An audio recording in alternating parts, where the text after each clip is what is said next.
Jansangram news, बातमीची सत्यता हीच आमची ओळख।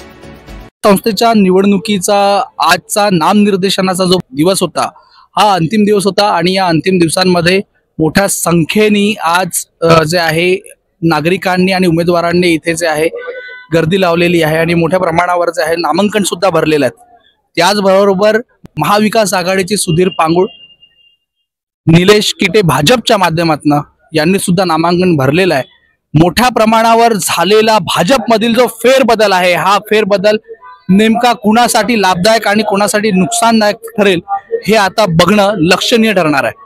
त्यामुळे येणारी ही निवडणूक ही केवळ दोन पक्षांच्या किंवा दोन आघाडींच्या मधात नसून थेट जनता आणि पक्षांच्या मधात होणार आहे। आपण जे आहे महाविकास आघाडीतर्फे जे आहे नगराध्यक्ष पदासाठीच आहे निवडणुकीचा फॉर्म जो नामांकन फॉर्म अर्ज जो आहे आपण दाखल केलेला आहे। काय विजन आहेत वर्धेला घेऊन आणि कुठल्या प्रकारचं वर्धेमध्ये बदल करणार आहात आपण?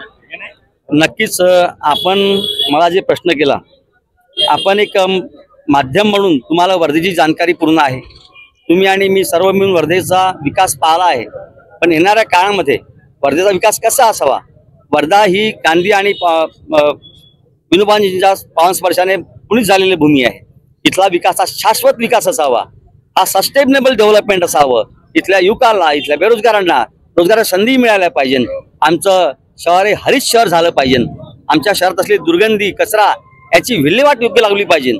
आणि माझं विजन नक्कीच राहील इथली सुरक्षा, इथली सेवा, इथला स्वच्छता, इथलं फेरीवाले आणि इथलं जे आपल्या पादचारी लोकांचं जे अतिक्रमण आहे आणि अतिक्रमण झालेलं जे योग्य नियोजन मला करायचं आहे। यासाठी मला वर्ध्यातली सर्व सामाजिक संघटनेचे लोक, त्याचप्रमाणे माझ्या भारतीय राष्ट्रीय काँग्रेसने माझ्यावर जो विश्वास टाकला आहे त्याला मी यथाशक्ती आणि याच्यामध्ये न्याय द्यायची पूर्णपणे प्रयत्न करील।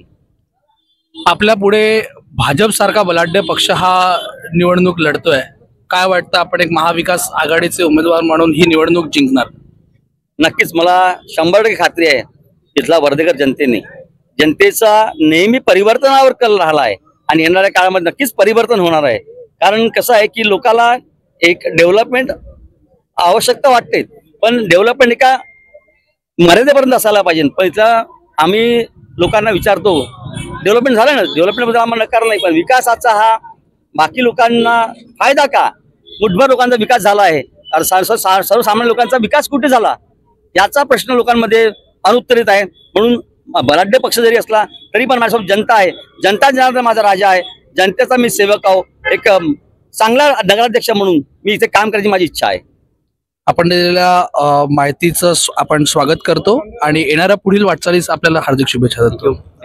पदाच्या लढतीमध्ये भाजपतर्फे जे आहे ज्यांचं नाव आतापर्यंत चालू होतं त्याबद्दल अस्पष्टता होती सकाळपर्यंत आणि आता मात्र स्पष्टता मिळालेली आहे की निलेश किटे ही येणारी निवडणूक नगराध्यक्ष पदासाठी लढणार आहेत। या पुढचं आपलं समीकरण काय असणार आहे जेणेकरून भारतीय जनता पार्टीला याचा लाभ होईल? भारतीय जनता पक्षाने जो उमेदवार निलेश किटेला दिला मी त्याचं स्वागत करतो आणि मी भारतीय जनता पक्षाला उमेदवारी मागितली होती।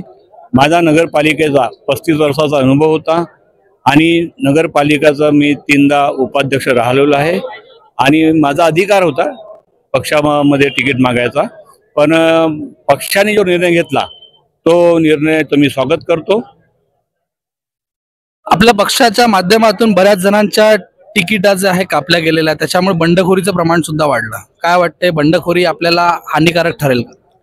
नाही, भारतीय जनता पार्टी म्हणजे एक मोठा पक्ष आहे, आज भारतात 1 नंबरचा पक्ष आहे। याच्यामध्ये कार्यकर्ता येतात ना कार्यकर्ता जातात, त्यात बंडखोरीचा काही विषय राहणार नाही।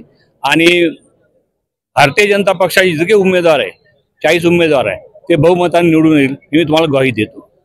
आपण दिलेल्या माहितीबद्दल धन्यवाद। पुढच्या वाटचालीस आपल्याला हार्दिक शुभेच्छा। थँक्यू।